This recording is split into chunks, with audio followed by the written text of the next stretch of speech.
मुख्य बाजार में गंदगी के ढेर लगे होने से दुकानदारों व आम लोगों को परेशानी का सामना करना पड़ रहा है, लेकिन नगर पालिका इस तरफ कोई ध्यान नहीं दे रही है। सफाई कर्मचारी गली मोहल्ले में सफाई करने के बाद बाजार में ही बीच रास्ते पर कचरा एकत्रित कर देते हैं। इससे पूरे बाजार में कचरे के ढेर लगे हुए हैं। दुकानदारों ने कई बार नगर पालिका के कर्मचारियों को अवगत कराया, लेकिन सफाई व्यवस्था सुधारने में नगर पालिका कोई रुचि नहीं ले रही है। गंदगी के कारण रास्ते में पूरे दिन बदबूदार माहौल बना रहता है। दुकानदारों के साथ ही राहगीरों व वाहन चालकों को आवागमन में परेशानी देखनी पड़ती है। कचरे के ढेर में मुंह मारते पशु कचरा इधर उधर फैला देते हैं। दुकानदारों ने बताया कि गंदगी भरे माहौल से गुजरते वक्त मुंह पर कपड़ा लगाकर जाना पड़ता है। पूरी जानकारी सिर्फ गोल्ड सिटी न्यूज पर देखें, हमेशा सच्चाई के साथ, सत्य के लिए। वलसाड़, गुजरात। हाँ, हम वलसाड़ मार्केट के प्रमुख पद पर बैठा हूँ। हम 80 बरस हमारी उम्र है।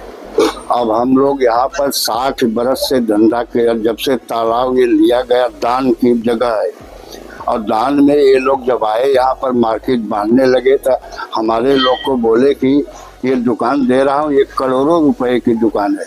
आज हमारे लोग की उम्र पूरी हो गई है। अब हम लोग यहाँ से निकल के जावे किधर, ये लोग मनमानी अपने ढंग से सब चला रहे हैं। कोई बोलता है सब्जी लाने का, कोई बोलता है हम लोग चीकू का व्यापार चालू हो रहा है।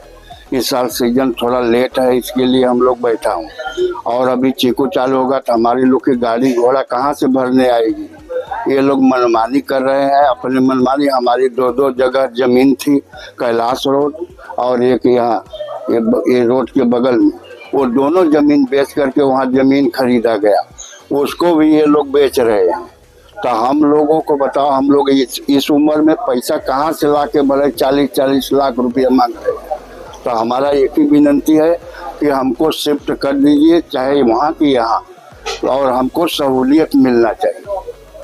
और अब हमारा सरकार से ही निवेदन है और हमारा प्रार्थना सुने। વલસાડ ફ્રૂટ મરચાં વેપારી એસોસિએશનનો હું જનરલ સેક્રેટરી છું। વલસાડ ફ્રૂટ માર્કેટની એપીએમસીની સાથે છેલ્લા વર્ષોથી કેટલાક વર્ષોથી લડત ચાલી રહી છે।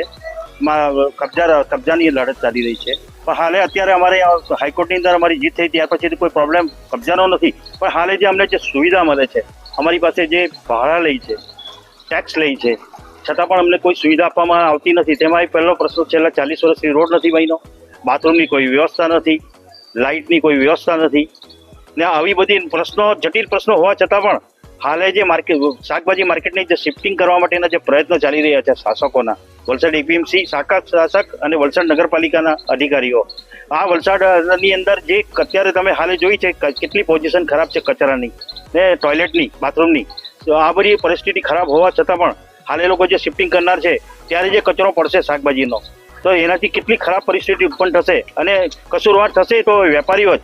તો અમારું એટલું જ કહેવું છે કે ભાઈ આ બધી શિફ્ટિંગ કરવાના છે લોકો, એ બીજી કોઈ જગ્યા પસંદ કરે અને બીજી જગ્યા પર લઈ જાય, કારણ કે એ પબ્લિકને અહીંયા તકલીફ પડશે। કારણ કે આવનારા દિવસોમાં અમારી ચીકુ બી ચાલુ છે અને કેરી બી ચાલુ થનાર છે અને ટ્રાફિકનો પ્રશ્ન ઉપસ્થિત થશે। ખેડૂતોના ટ્રેક્ટરો આવશે, ટ્રકો આવશે, વલસાડની પ્રજાને પણ નુકસાન થશે। એનું કારણ કે અહીંયા સ્ટેટ હાઈવે છે, આવતા બધા સાધનોને તકલીફ થશે, એટલે એ મુશ્કેલી, ભયંકર મુશ્કેલી પડશે ને એને લક્ષમાં લઈને, ધ્યાનમાં લઈને આ માર્કેટ શિફ્ટિંગ કરવાને એ લોકોએ નિર્ણય કરવો જોઈએ ને અમને પણ સાંભળવા જોઈએ બોલાવીને। હજી સુધી કોઈ સાંભળ્યા નથી, અમને કોઈ બોલાવ્યા નથી ને જબરજસ્તી જે કરે છે, અમે તે લોકોને લખીને આપ્યું છે કે ભાઈ જો અમે તમે શિફ્ટિંગ કરીશો તો અમે ગુજરાત હાઈકોર્ટની અંદર કોર્ટ ઓફ કન્ટેમ્પ્ટ દાખલ કરીશું ને અમારી પાસે એ બેઝ છે જ, એ જગ્યા પણ છે ને અમે જરૂરથી જઈશું જો અમને ન્યાય નહીં મળશે તો।